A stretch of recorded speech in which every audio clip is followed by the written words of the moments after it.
તે અમારું જે કરિક્યુલમ છે એ તમે પૂરું પ્રોપર એ લોકોને કરાવો.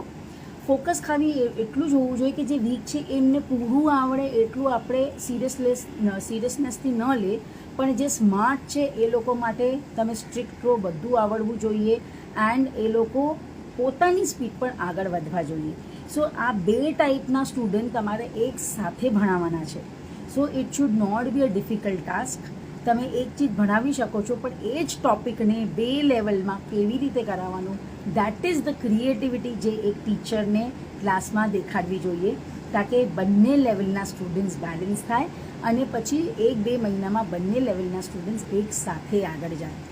ઓફકોર્સ તાળી એક હાથેથી ન વાગે, એટલે હું પેરેન્ટ્સને બી કહું છું કે ટીચર્સને કોઓપરેટ કરો, થોડું એક્સ્ટ્રા તમે પણ ટાઈમ આપો, કારણ કે એ બાળક છે, એકવાર બેસીને ન થાય તો એ every day reading, every day writing,